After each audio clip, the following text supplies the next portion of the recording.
Warning: our YouTube channel and its videos may contain scenes, language, and content that may not be appropriate for all audiences. These videos include surveillance footage, undercover pursuit of suspects, actual police and rescue operations, and fearless confrontations. If you do not approve of the content, please do not watch our videos. If you wish to continue, we strongly advise that you proceed with caution. Viewers' discretion is advised.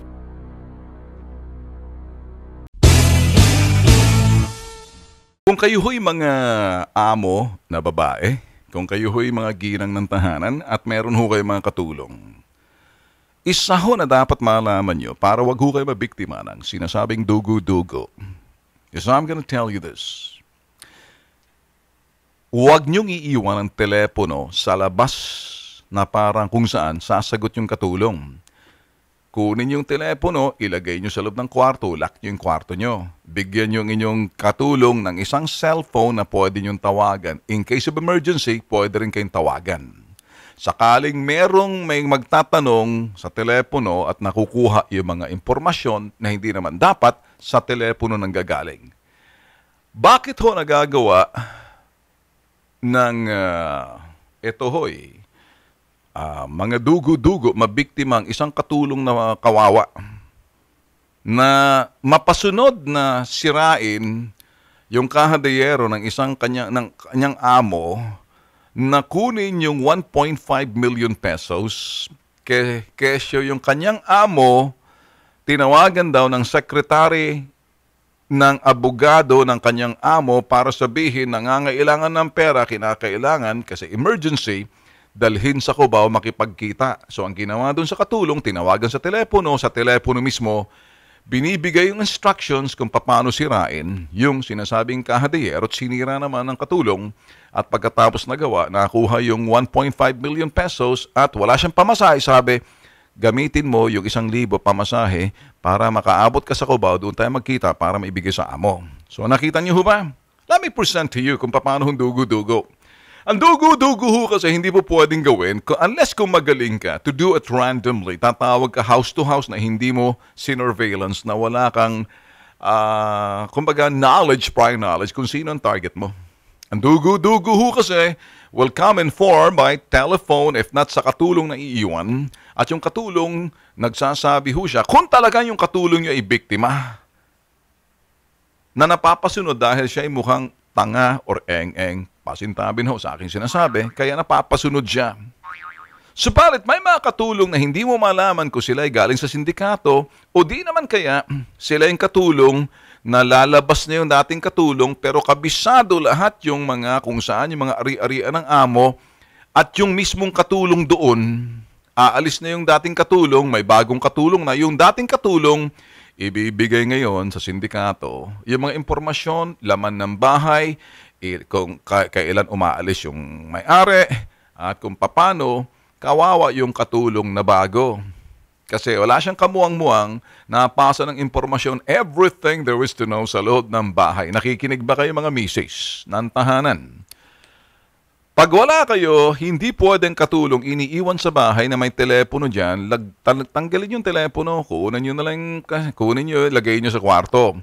If not, i-manage yung katulong, sino man tatawag sa telepono sasabihin, Meralco man yan, PLDT man yan, gano man yan, census man yan, ano mang sasabihin dyan, huwag magbigay ng telepono, hindi makipag-usap.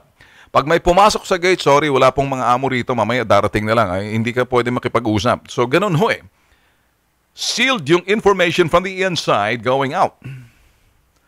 Pero kung meron from the inside going out na ipasa sa labas, alam na yung nangyari, mabibiktima ho kayo. Kaya i-clear nyo ho yung katulong na umaalis. Pag yung katulong ay umaalis, isang katulong na umalis, baguhin nyo na ho. Baguhin nyo yung mga susi. Baguhin nyo na ho yung mga impormasyon na dapat pati mga kombinasyon ng yung kahadayero na hindi malaman yung sinasabing katulong kasi nabuksan ho, nagawa hong buksan yung kahadayero. Apparently, siguro nagagawa ho ng dating amo na ibigay ho yung sinasabing combination kaya nabubuksan. Anything above 800 plus thousand, yung katulong ho, kay pobre man yun o hindi, maiipit ho yan, makukulong, no bail. Ngayon, kung minsan, bakit ho yan? Kasi malaki na ho yan eh. Threshold yun sinasabing kung anong magkanong nawala. May lumapit ho sa amin kahapon mga boss. At ito ho'y nagmamakaawa. Gusto kong paniwalaan. At siya ho ngayon naiipit na ho sa NBI. Dahil na-report na ho siya ng katulong ng kanyang amo hinggil doon sa pangyayari. Willing ho yung sinasabing katulong na sabi niya, handa akong magpa-polygraph test na wala akong napatunayan na wala akong alam dyan. So, in the willingness, hindi naman pwedeng gamitin sa korte ho yan. Kaya ho natin sinasabi sa inyo, ito ho, may proseso dyan. Para doon sa mga amo na iniiwan yung inyong bahay, mag-ingat ho kayo. Lalo-lalo na sa mga katulong, turuan nyo ang dugo-dugo.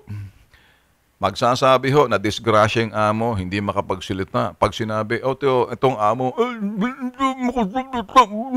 hindi ngayon malaman ng amo, ng katulong.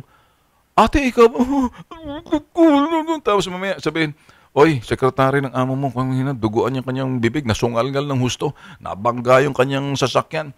Yung kanyang, bali-bali yung kanyang mga ipin, hindi nakapagsalita. So ako na lang magsasabi sa ibig sabihin ng amo mo sa ospital siya, dalhin mo yung pera, doon, ito ho yung mga modus ho. Hindi ho nasasagawa yung dugo-dugo na wala hong prior knowledge doon sa lugar. Hindi ho, maliban 99.9%, hindi ho random ang ginagawa ng mga dugo-dugo sa telepono. Bakit dugo-dugo?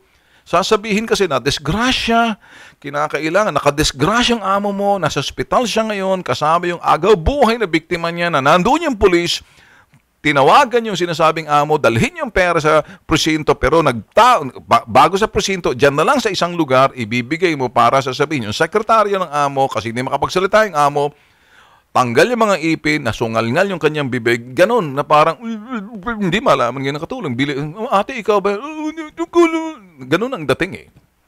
So mag-iingat ho kayo. Yung telepono, huwag nyo na ilagay sa labas. Pasok nyo sa loob. Bigyan nyo na lang ng prepaid cellphone. Kayo lang tatawag. Unless kung may importante, siyang tatawag sa inyo. Lahat ng bagay na nangyari sa bahay, tawag sa inyo. Kung maaari, maglagay na kayo ng CCTV sa inyong bahay.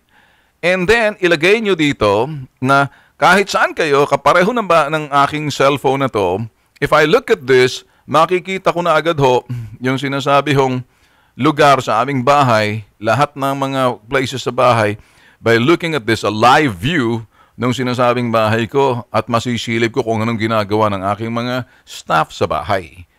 Plain and simple. Mag-iingat ho kayo sa mga dugo-dugo. Nabibiktima ho dyan. Yung pobreng katulong. Kung eng-eng yung katulong, paano kung mas wais, Sus Mariosep,